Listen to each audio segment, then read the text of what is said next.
Well, so a lot of people have been talking about him in the GOAT conversation for the last 2, maybe 3 years, and that conversation, rehashed right after the Super Bowl. Now he got his what? This is his third one out of 4 trips. Yeah.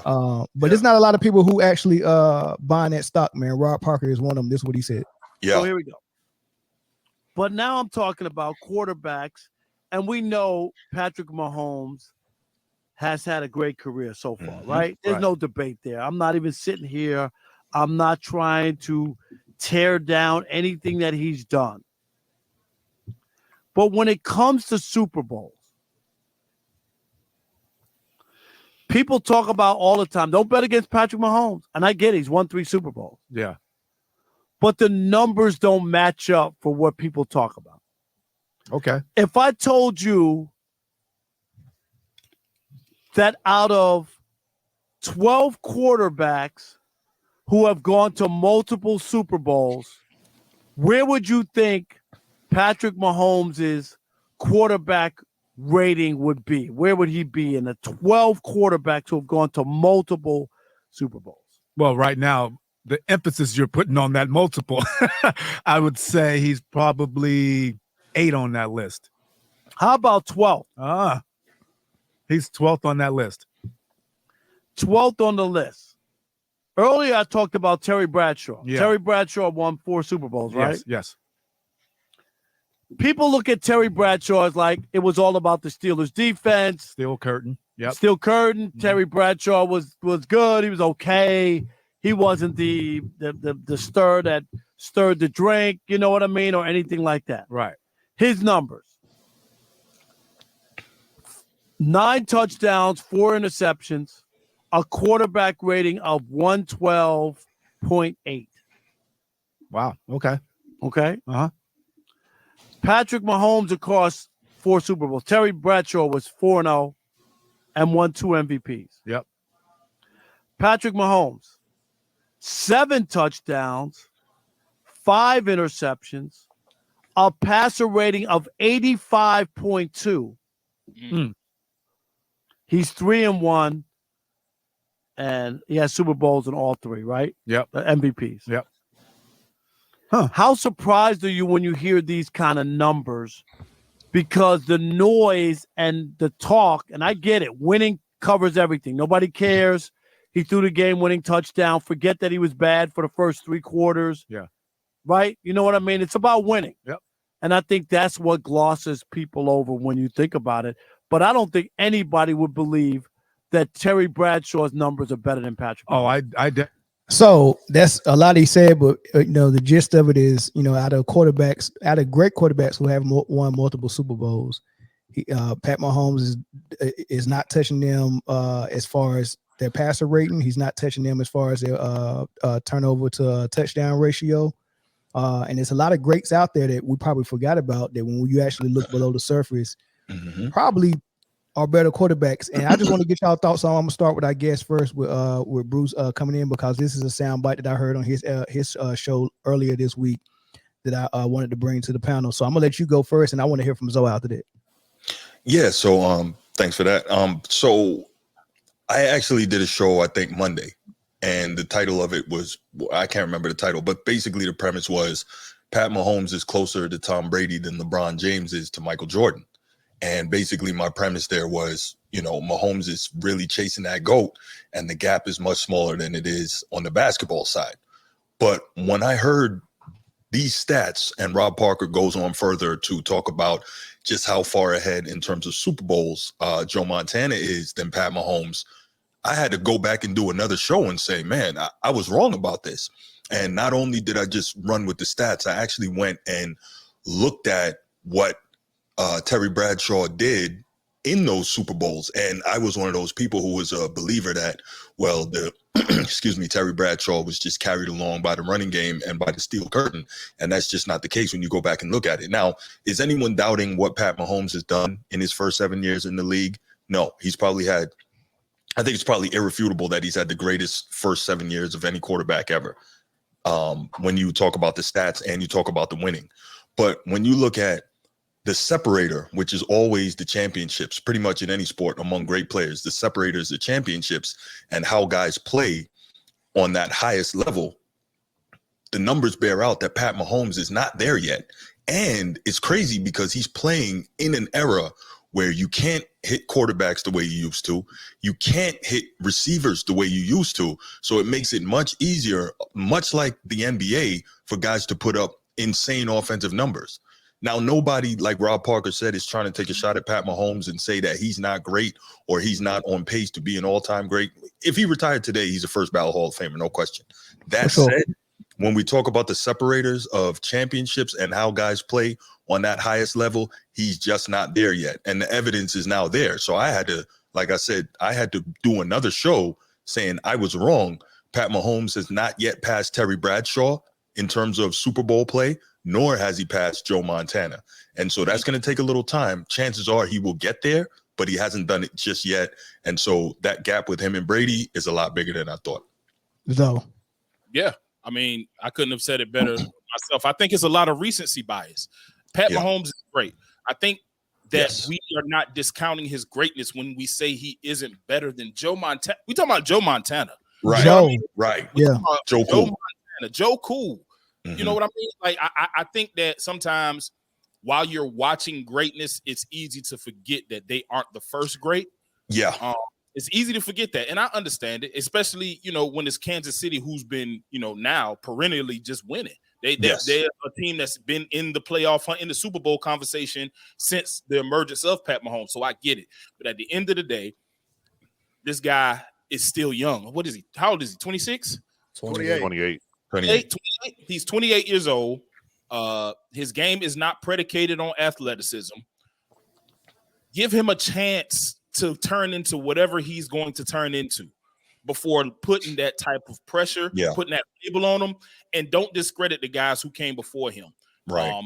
You know, like those stats are surprising to me. You know, I just listening to him, I think that I think if you ask Pat, that he probably would say, well, I still have a long way to go.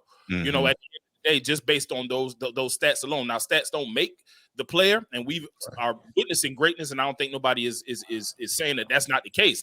The kid is great. He's great. Mm-hmm. He is great at the quarterback position. There's nobody in the league better right now at that position, and we can salute that, but also not discredit the guys like Marino, Montana, even Bradshaw, who's won and who's you know done those things before him. He still has a long way to go. I think he has the potential to get there. I think we will be talking about 10, 20 years from now, him in the same ilk as the Montanas and the Bradys and all the rest of the guys who we put in front of him now. But let's just give it time. So let me just add this real quick. The thing I'm curious about, Brady had the benefit of playing with arguably the greatest head coach of all time for 21 years. And we know that Andy Reid, he's already 65, if I'm not mistaken. He's not going to coach forever. So maybe Pat Mahomes has 5 more years with him. So on the way they're going, maybe they get 2 more Super Bowls in that time, right?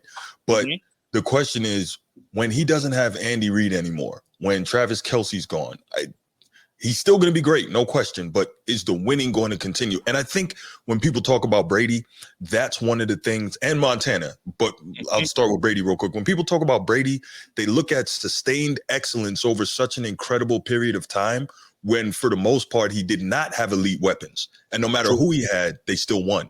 And when you look at Montana won 2 Super Bowls with Jerry Rice. He won 2 Super Bowls without Jerry Rice. And so people look at that and they say, okay, these guys were able to do it over an extended amount of time with varying situations. And I think, you know, again, we talk about these separators because the greatness happens in levels and there has to be ways to separate them. And so I think when we have to give more time, and when it's all said and done, we will truly know what Patrick Mahomes is and how great he is, because when certain things get taken away from him, we'll see if he can still be the guy who lifts everything to the top. Well said, brother. Look, I look at when they start talking about GOAT, I look at it different ways. I got 2 lists. The first list on the left is who is the better player, right? So when we talk about quarterbacks, we talk about who the better quarterback is. And in my opinion, I got Montana number 1. I got Marino number 2. might put Brady, might put Peyton Manning number 3. And then after number 3, it becomes a debate. Now, when you start talking about which one of those great quarterbacks has had the greatest accomplishments, the greatest career, who has achieved more, then of course you're going to put Brady 1, Montana 2, and then you start going, and it looked like Mahomes is going to be 3, if not now, pretty soon, right? So I got a top 3 list of who the better quarterback is, a top 3 list of who's accomplished more, and then you got to marry the 2 to come up with your GOAT list. And when I do that, I don't have Mahomes in my top 3 yet for some reason. And I know y'all go, I know y'all go tear me up on this, but for some reason I can't get over how huge the gap between Marino and anybody I've ever seen. And even though he hasn't won anything,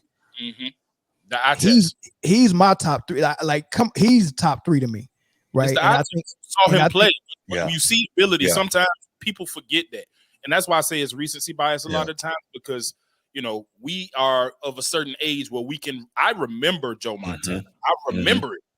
Me too. And so when I was watching it, I'm like, man, I don't know if I've ever seen this before. And that feeling that you get at that particular time is what a lot of people are feeling for Mahomes now. But that eye test means something. That's why you hold Marino in such high regard, because you remember what he looked like. You know what I'm saying? You saw what he looked like. But of course, the last part to that piece is, and y'all know this because I said this 100 times before, in football, a quarterback can never be the GOAT or the greatest of all time. That position itself just doesn't play enough football for me. They're playing something totally. They're playing a little bit of football, and they're more special teams players, like a punter or a kicker, in my opinion. They just a grade above that.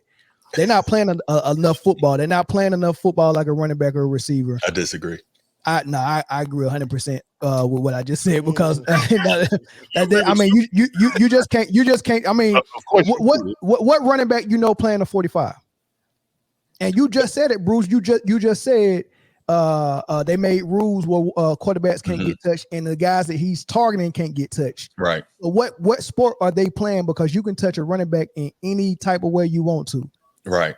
But it didn't used to be that way. And I think, real quick, to your point about Marino, what we got to remember, and it's unfortunate because he didn't win. The thing about Marino is that this guy was putting up the numbers that guys are putting up now in the mid 1980s. That is absurd to think about. Exactly. Right.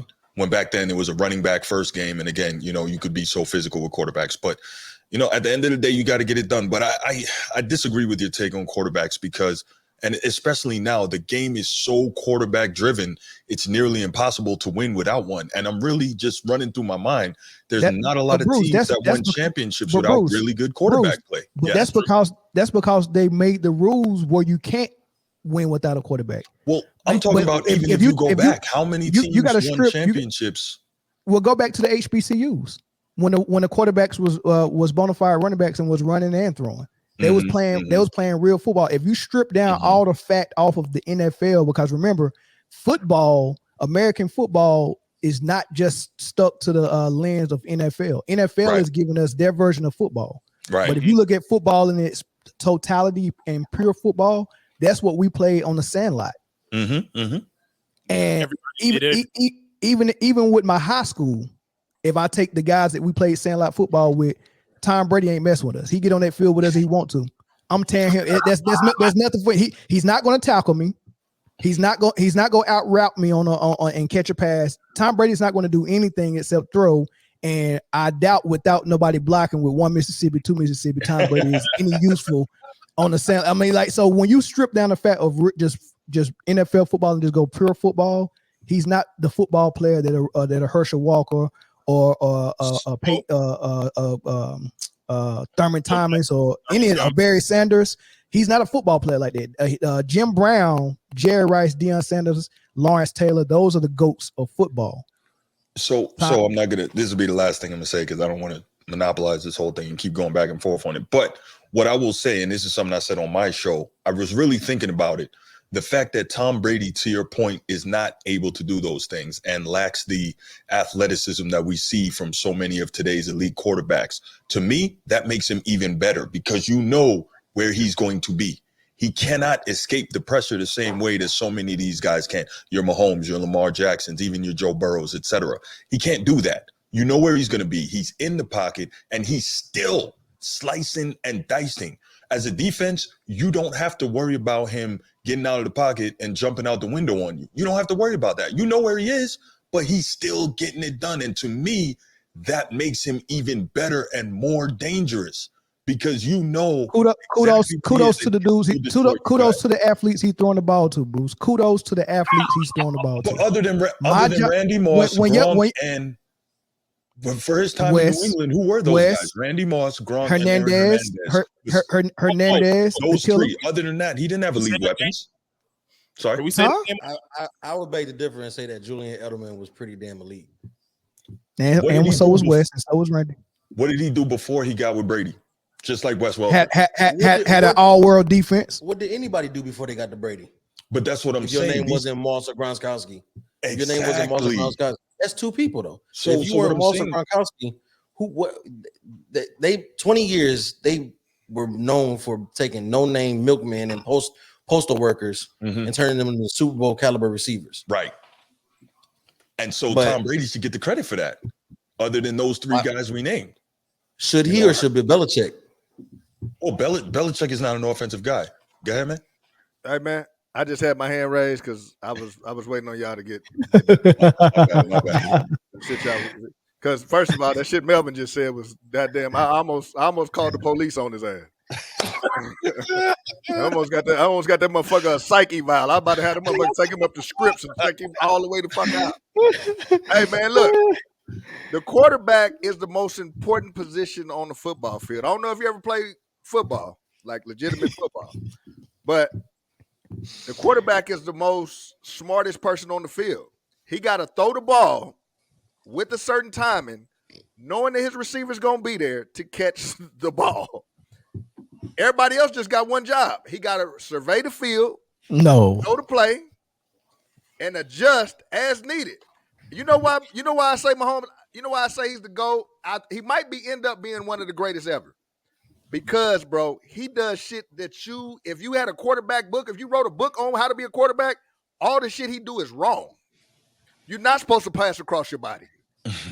Yeah. You know what I mean? You're not supposed to switch. You're not supposed to switch from your throwing hand to your non-throwing hand and still throw the ball and the receiver still catch it. You're not supposed to do that. You're not supposed to do it no look pass. He does all those things and he does them effortlessly. And you're not supposed to let your wife run and jump in McCole Hartman's arms and wrap her legs around his waist. You're not supposed to do that. Go ahead. You adding in extra shit, Melvin. You can do that if you want to. That was really her. Right. Yeah. Hey, look. Man. That's their business. Trouble in paradise. Yeah, you can do that. You can let McCole Hartman hug your wife like that. Yeah. Whatever. One night only after the Super Bowl. First of all, my wife ain't jumping on no motherfucker named Hardman.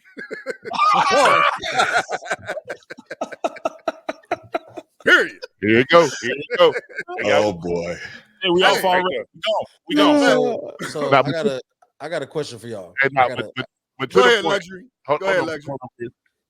Hold on, Chris. Hold on. Because, how many takes is that for Chris J? You counting? That's four takes. Of what today? Chris got 5 takes on every goddamn subject. I ain't saying shit today. Chris got 13 motherfucking takes on every goddamn thing. I'm just sitting here, man. Listen, man. I'm just sitting here. I ain't saying Go ahead, Jay. Go ahead, Jay. To the point Rob Parker made about Mahomes' stats in the Super Bowl. When we talking about greatness, you're talking about the totality of each and every season and not just one game. Different things are done to win championship games with that extra bye week and all that, and how teams are scheming. And so that's almost like a LeBron stat. But even better than all that,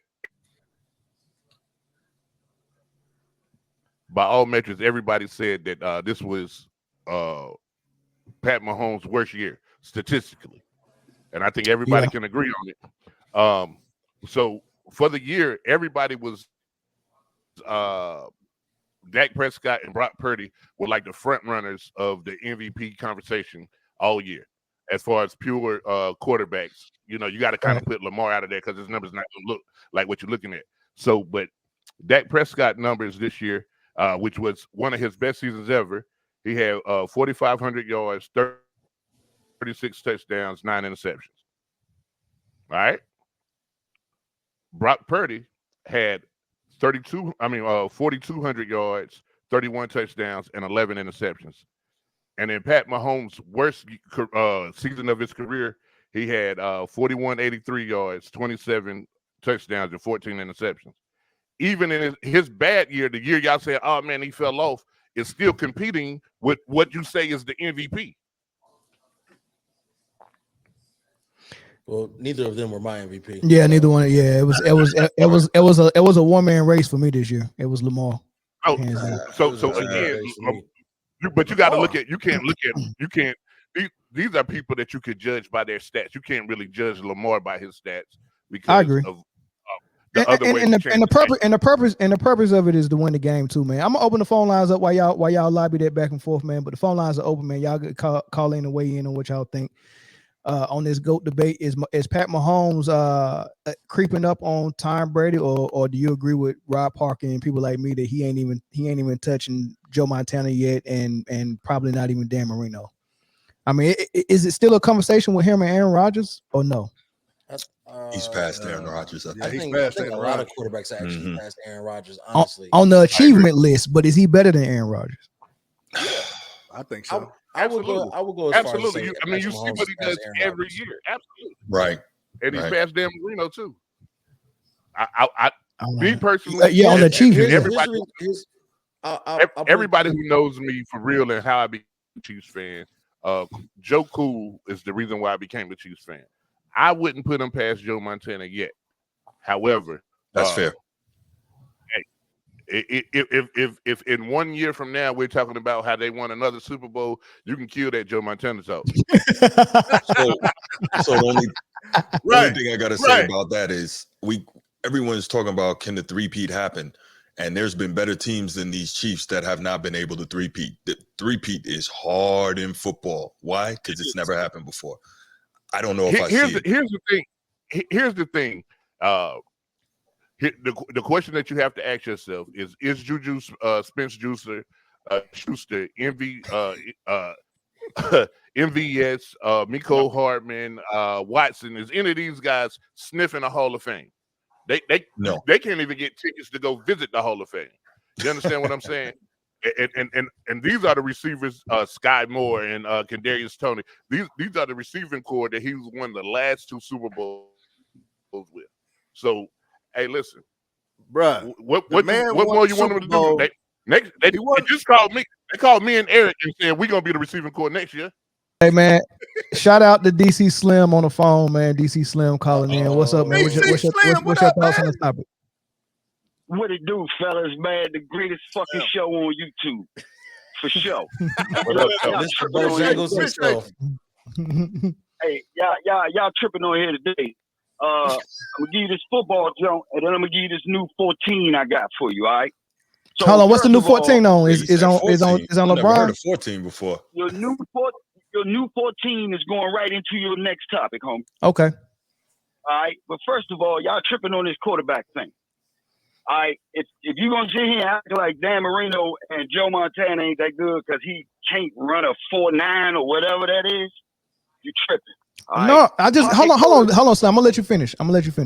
We with you, but I just said that Joe Montana and Dan Marino was number 2 and number 3. I mean, Joe Montana was number 1, and Brady was number 2, and Dan Marino was number 3. So I gave them props as great quarterbacks. I'm not saying running quarterbacks are better than them. What I'm saying is, if I'm judging a football player, the last position I'm going to after the skill positions like receiver, running back, corner, tight end, I'm going to quarterback. I'm not going to quarterback to look for my greatest football player because they're not playing the same amount of football as the other guys. I see what you're trying to say, right? But what it's really this kind of subjective. You know what I'm saying? So go back to what we were saying about Lamar and Vic, right?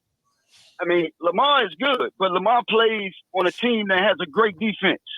Mm-hmm. That's the reason why Kansas City won the Super Bowl this year. these quarterbacks that play on good defenses. Now remember, Andy Reid and his defensive coordinator, they about to be in actually the top 15 in history. So you got to give it to them. To make it look like Mahomes is great, I think Mahomes is a little bit better version of Shorty in Buffalo. They just reckless. They cowboys, so it look good on what they doing. And remember, we live in an exciting world, you know what I'm saying, where everything got to go fast and be big plays. So that's really what it is. But the reason why I would say Brady is not overrated, but a system quarterback. Some quarterbacks just throw the ball 10 yards and get us down the field and score this touchdown, and we'll play the clock, not the team. So I say it's subjective. You know what I'm saying? But if you're just going to say a true drop back 3-step, I'm going Montana and Dan Marino all day, all night. I'll take them. And I even throw Peyton Manning in there. Yeah, I like the way Peyton Manning, he dissected defenses and he knew when to switch up the play. He was very intelligent on the field. I give you that. Mm-hmm. Peyton Manning is a beast, man. One of the best quarterbacks I've seen. Yeah, if I put anybody in front of my Marino, it'd probably be Peyton. My problem is we saw what happened when Peyton got outside the dome in playoff situations, though. Like on bigger stages, he did not tend to play well, and for me, that's problematic. And that's no shot at Peyton's greatness. You can't blame Peyton for that. You got to those games. Peyton wasn't all at fault. Man, they wasn't stopping nothing in them games. So I think that's why I say we asking for too much from the quarterback. So the same way my man say, they not on the field that much, they also can't get that much blame. So I can't give Mahomes all of the credit. I give him 30% because their offense was trash this year. I had some of them dudes on my fantasy league and they got nothing. You know what I'm saying? So their defense, they got a lot of turnovers and big plays. That's how they won. So I give them, 70% defense, 30% offense. But check this out. Real quick. You my mans, but I got to disagree with you on the Peyton Manning take. Like you can't have both. You either, hey, this quarterback is going to be regarded as the GOAT. And so in big situations, we expect him to do what Patrick Mahomes did and drive down the field, score the winning touchdown. If your offense ain't producing, then you're going to be blamed the same way that you're going to get the credit if you deliver. So you can't say that it is not Peyton Manning's fault. He's part of the blame. I'm not saying he's the only person to blame, but he's definitely part of that blame. And he's done it on numerous occasions on that big stage when he wasn't. And we, even if, and this is not a Peyton Manning bad session, but we saw in Detroit when he was, in his latter years, the reason he has another Super Bowl is not because he's Peyton Manning or even look like Peyton Manning in that Super Bowl. He has it because of that defense. So I think it's okay to say the quarterback definitely has a lot to do with the outcome of those games and that Peyton wasn't able to deliver a lot of times in those big stages. Watch this. Is Peyton Manning a better quarterback than Tom Brady? No. Yes. Y'all crazy. Yeah. No. He is. Yeah, he is. He is. I would say he is. Brady ain't win nothing until they got the tape so he can go look at the defenses all night long. He had the answers to the test. Hey, that's a good point. That's a good point. I used that when I was talking about a LeBron take earlier, man. But yeah, when you get the answers to the test and get an A versus the dude that studied and got the A, they both got A's. On the surface, but one took a shortcut. You know what I mean? So a lot of people don't look at the route you took to get the end result. But Michigan don't deserve to be the champions, then, huh? They had the answers to the test. My bad. I'm sorry. Go ahead, Sam. That's hard to say because college football wasn't real college football. That was more gambling than football. I saw this year. So I'm not giving nobody credit for that one this year. Yeah, that's real quick. I'm gonna tell y'all this. Hold on, Chris. I think what Melvin is saying about quarterbacks is kind of getting a little wonky as far as judging football players. I think the analogy that kind of makes more sense and I think more people would grab. He's judging quarterbacks in the same way that you would judge pitchers in baseball versus the rest of the baseball players. Where he's not saying that what they're doing is not important, but you just can't judge them like you judge everybody else because they're not asked to do some of the other things that everybody else is asked to do. But what they are asked to do is highly important to winning and losing. Of course. Of course. Hey, look, I end it like this. Michael Vick is a football player that plays quarterback. Facts. Peyton Manning is a quarterback. That ain't a bad take. Yeah, that's good. Yeah.